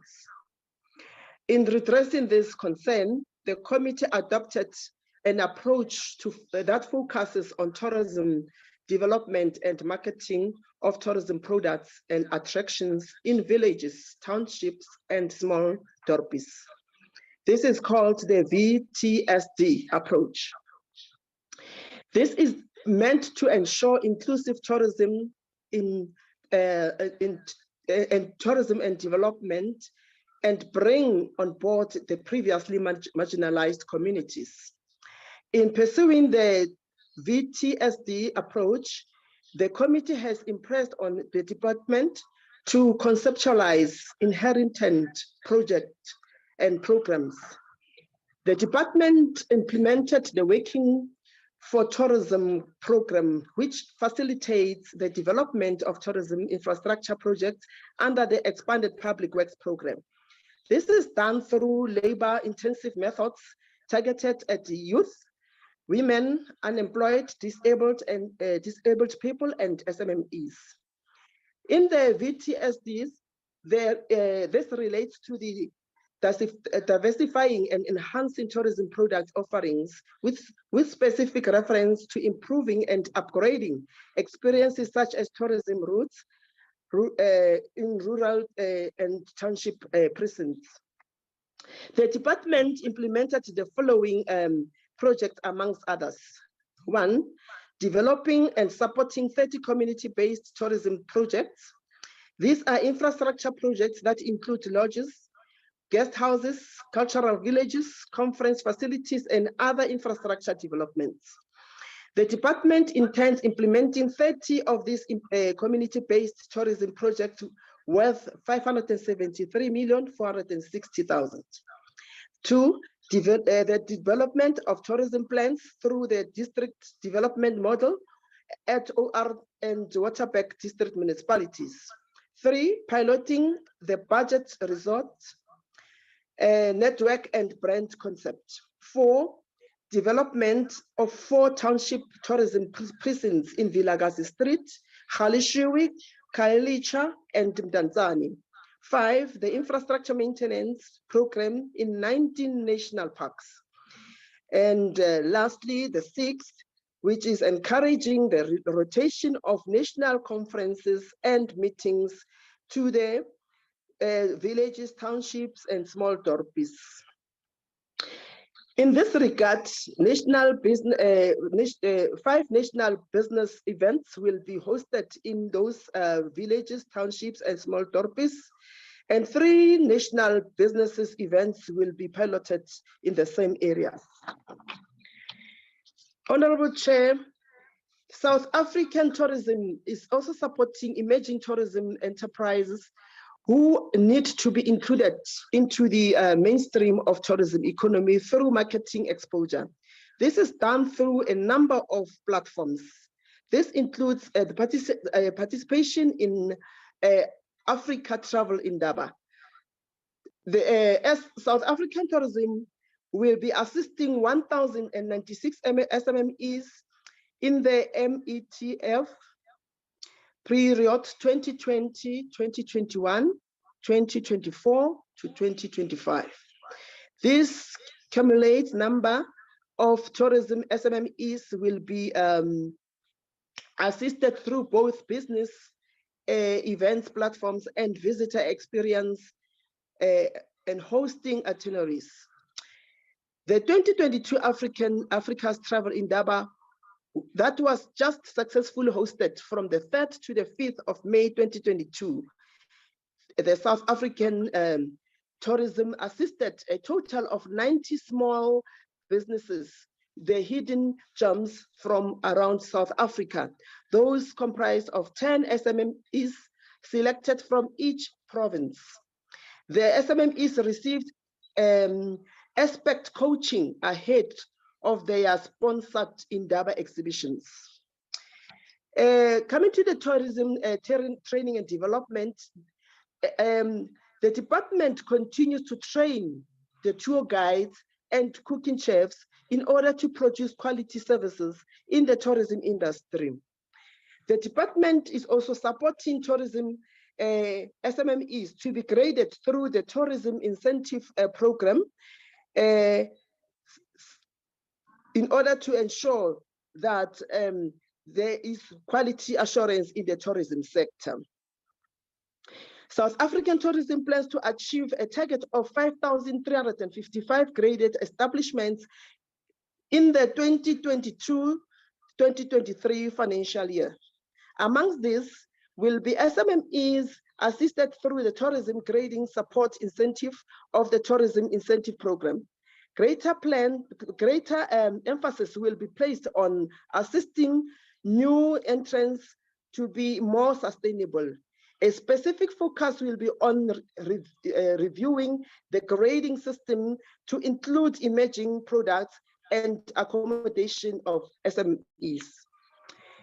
Honorable Chair, the ANC will always advance the aspirations of all South Africans through tourism. The ANC supports Vote 38, and I thank you, Honorable Chair. Honorable Member, can we now recognize Honorable Winkler of the DA? Thank you, Chair. During the throes of COVID-19, on a tourism portfolio committee meeting, where stakeholders were invited to participate, a tourism business owner sobbed as he relayed to our committee how he'd been forced to let go many of his desperate employees. I will never forget the feelings of despair that this gentleman's response elicited, and neither will I forget the sense of urgency that hung thick in the air. On the other hand, by stark contrast, an atmosphere of lethargy has permeated the tourism department and its two ministers, one come and gone, that speaks to a glaring disconnect between government and the people of South Africa. On Monday, during a portfolio committee meeting, Minister Sisulu lavished self-congratulatory accolades on herself and the department. She claimed that she'd been invited onto numerous fora internationally to discuss best practice on how South Africa had managed to shield the tourism economy from the devastation caused by the pandemic. I honestly don't know whether to laugh or cry at the statement, considering that the sector has been so colossally let down by this government that hundreds of businesses remain closed and thousands are still unemployed. The aforementioned gentleman is one of the 50,000 tourism businesses that has had to either temporarily or permanently close down and lay off staff. And now the budget allocation to this department in real terms has decreased by 6.3%. As the DA, we too had flagged the potential for misuse of relief funding, suggesting a rigorous audit and oversight process with a transparent database of payments. Needless to point out, this was not implemented and 13 million was incorrectly paid out through the Tourism Relief Fund and the Relief Fund for tour guides. When I think of these mismanaged funds, I wonder what this department and its ministers would say if they were once again to look that gentleman and his employees in the eye. However, let me add that the issues that beleaguered tourism did not begin and end with COVID. The tourism sector has always grossly underperformed, considering its potential as a driver to economic growth and job creation. Topping the pops, the eventual rollout of e-visas to 14 countries in February 2022 is a step in the right direction, but we can't afford to drag our heels any longer on the rollout to the rest of the world. Growth has slowed to a snail's pace, and if we don't open our borders by easing travel, we will not get that welcome injection into the economy. Minister Sisulu, you must exert due pressure on the Minister of Home Affairs to speed up the number of countries with access to visas. Infrastructure collapse in South Africa is a real threat to tourism. No one is going to visit coastal towns and cities where authorities have to frequently close beaches because of fecal matter in the water from sewage spills. As I speak, the Durban Beaches on the famous Golden Mile are all shut down. But this is not only because of the storm. This predates that. These beach closures have happened because water infrastructure has all but collapsed in Durban. The very famous Wilson's Wharf, once a thriving hub of charter services, yacht clubs, restaurants, vendors, has become a veritable ghost town. The owner of a signature restaurant regularly calls me in frustration because of the stench of raw sewage that wafts through his restaurants while his patrons are eating, or he cites a layer of plastic pollution and other debris on the water. Now for the irony. The department... Honorable Chavan, please switch off your mic. And now for the irony. Honorable Chavan, please switch off your mic. Proceed, the honorable member. Thank you, Chair. And now for the irony. The department has placed significant emphasis on promoting tourism in towns, dorpies, and villages, but the roads in many rural areas are so terrible that they are an active hindrance to any tourism. The road to Underberg in KZN is so laden with potholes that they cause serious damage to all vehicles. Tourists now choose to visit some other area with better infrastructure. For tourism operators in the area, the obstacles to eking out a livelihood are just insurmountable. Now they have to contend with power blackouts and water cuts too. This would sound outlandish if it weren't for the fact that this is a story that not only the people of Underberg endure, but one that resonates with all South Africans. If the tourism department continues to work in isolation outside of an all-of-government approach, the department's efficacy will be undermined. Cross-departmental and intergovernmental relations is imperative if the recovery and growth of the tourism sector is indeed the objective of the minister and her department. This cross-collaboration becomes even more critical in the wake of climate change impacts that will precipitate the collapse of the entire tourism economy if the sector doesn't plan to adapt with resilience to climate shocks. Coastal towns that depend on tourism are at risk from rising sea levels, and as temperatures increase, water resources and biodiversity are under threat. Further to this, extreme weather events, more severe and frequent, are likely to wreak havoc. As we continuously hammered by extreme weather events, as we've seen in KZN and Eastern Cape, our ability to bounce back will become nearly impossible. The climate change bill lacks teeth in certain respects that will have dire consequences for the tourism economy. The bill's shortcomings include inadequate compliance, enforcement provisions, missing sectoral targets, and carbon budgets. Without these inclusions, the incentive to curb harmful emissions is just anemic. Minister Sisulu, as the Minister of Tourism in this country, you have the platform. Please use it to exert the type of pressure that would give the bill the teeth it needs. There are only a few moments in history where one has the opportunity to occupy an office where they're able to effect such meaningful change to so many South Africans. I ask you, please stand tall in conviction and courage in this hour of our nation's need. Thank you very much, Honorable Member. The next speaker of the ANC, there are 3 minutes that were saved by a speaker before you. Can I now recognize Honorable Makubela Mashele of the ANC? Thank you, House Chairperson. Members of Parliament, the Minister and Deputy Minister of Tourism, ladies and gentlemen, greetings. The tourism sector was once a pillar of hope as a labor-intensive industry that provided opportunities for addressing the triple challenges of poverty, unemployment, and inequality. This once resilient and promising sector has almost been decimated by the recent World Health pandemic.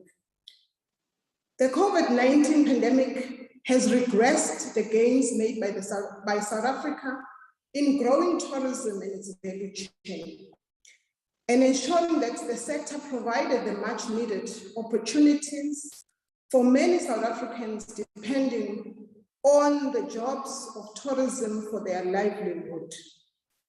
The tourism sector remains constrained for the foreseeable future and will take a while before the situation returns to normality. The reality is that there is a new normal for the tourism sector, and this should be reflected in the current and the future plans of the department and the South African tourism as its entity. Honorable members, unlike the pessimists, we are, however, seeing a glimmer of hope for the sector recovery as the international market is starting to open, international arrivals are starting to pick up, airlines are coming back to South Africa, and business tourism is returning. We are optimistic and full of hope that the industry will pick up the pieces and rebuild. We also note the implementation of the tourism sector recovery plan geared towards the sector recovery. South African tourism should demonstrate how South Africa is being prepared for the new normal in the tourism sector. Post-COVID-19, we need to rethink future jobs in the sector by promoting innovation and technology, promoting better travel facilitation, including enhanced connectivity, tourism visa policies, fostering resilience, including through promoting safety and security and crisis communication, and advocating for brand South Africa more vigorously. Strengthening South Africa's competitiveness in a post-COVID world therefore require a new social compact and a determinant in implementation of the reforms that will improve the structure of our economy. In combination, these measures will enable millions of South Africa to participate in building a more productive country that contributes to the growth and development of the country.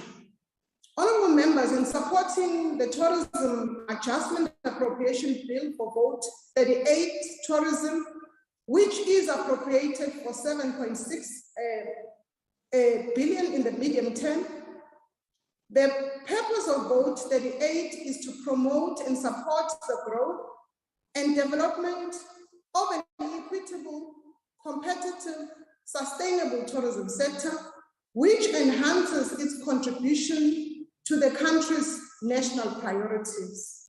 The budget is expected to enable facilitation of the recovery of the industry.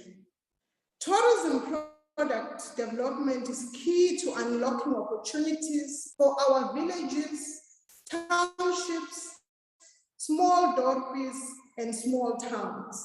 Therefore, unlocking growth through investment, promoting public-private partnership in our small towns can help cushion the devastation in the sector.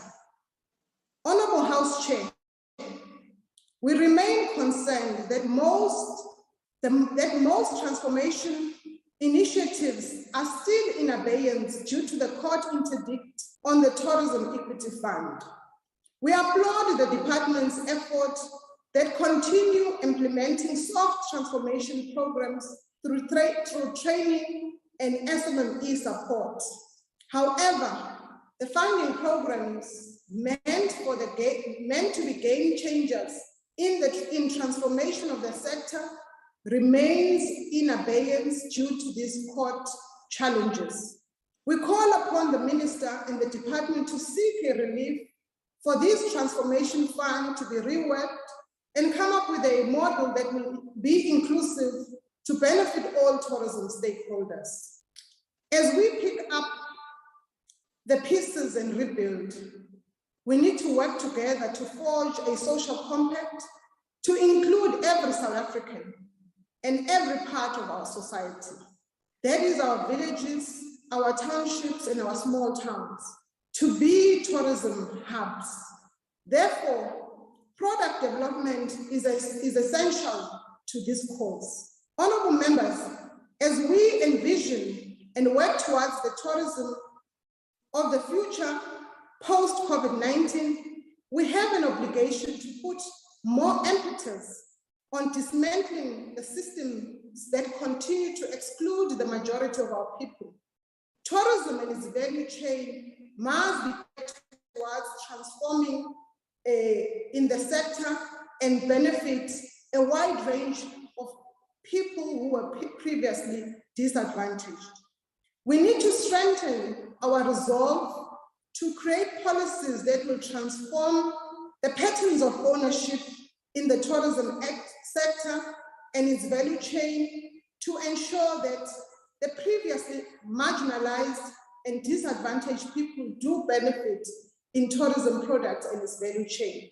We as the ANC support budget vote 38 and call upon the minister and the department to ensure that tourism is transformed at a faster pace. We support the budget vote as the ANC. Thank you, Chairperson. Thank you very much. Can we now call on the Minister for Tourism? Honorable Minister. Honorable Chair, thank you very much. I hope I am audible. And yes. I am extremely regretful of the communication breakdown during my deliberations. As normal, my speech had already been made available to members of Parliament, so I hope not much is lost. And I hope that perhaps in time we can improve on our connectivity. Chairperson, we are talking about a very fragile and important sector of our economy. I've listened to some of the inputs from various members, and what I find shocking is a lack of patriotism, a lack of empathy with those people who have given of themselves to be able to provide a living for themselves and other people in this particular industry. Making unfounded accusations that are almost tantamount to being vulgar, absolutely vulgar. I found in many of those instances no empathy for this particular segment of the economy that has suffered so much. I'm shocked. However, I believe that in time we will all improve. Tourism contributes significantly to our economy. Our job is to sell South Africa to the world so that our people can have jobs and so that South Africa can take its place on the stage as one of the most beautiful countries there is, that has overcome enormous obstacles. And I don't want to go into most of those obstacles. We should jointly be working towards reviving the sector. I don't remember a single one of those loudmouth members putting themselves out to go and assist the people of KwaZulu-Natal when there were floods there, or even bringing to the department those clever ideas that they now have. What has each one of them done to make sure that they can give support to the industry that has been under so much strain? When I say this, I want to counterpose it with the enormous support that this department has received from the tourism sector out there.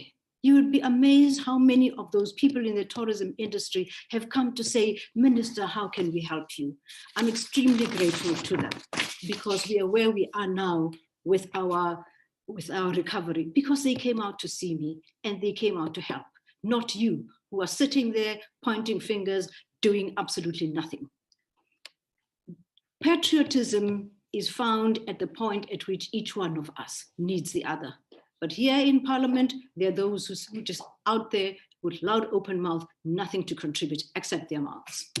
What is also amazing is how those who have clever ideas forget that tourism is about land. Without access to land, tourism cannot and will not grow. And those people who have managed to survive the scourge are those people who had land. Those people who suffered most from the scourge are those people who don't have land, the poorest of the poor. And we sit there in Parliament because we know it all. And we, say whatever it is that we want to say. What the people who have suffered most want to hear from you is your empathy, how you're going to go out there and help them. And I didn't hear much of that coming from that particular chamber chairperson. We have brought to the attention of the Portfolio Committee some of the findings of the Auditor General, and we have told them that what we have done about those particular findings. But they bring them up now because it is, some way of showing off. We have done what needed to be done around those findings of the Auditor General. We have actually even made suggestions to Parliament about how we can change the legislation to ensure that there is sufficient accountability around those areas that we discovered were loopholes. All they do is prattle on in Parliament, chairperson, most of them, about inconsequential statements that make them feel like, they know it all. We have indeed lost 470,000 jobs under lockdown in the sector. Not because South Africa decided on its own that it's going to lock down, but because it was an international requirement of all of us. Because all of us had to adhere to the prescriptions of the UN World Health Organization. We did that because it is the right thing to do. We are under lockdown and we needed to find a way in our sector on how to assist our people, because under lockdown, there's very little happening. And we are the ones who suffered most.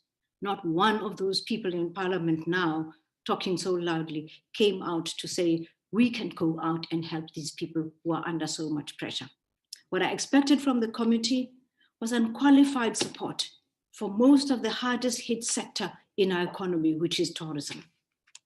To say to our people who are in the tourism industry, we care about you. And should you need our help, we'll be out there.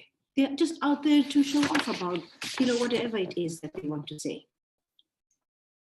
And they fume and spew resentment on people who are waiting for supportive sentiment from some of you out there. Here we are in this particular portfolio, the most devastated of all industries. People are largely self-employed with very little, if anything, to fall back on, the most vulnerable.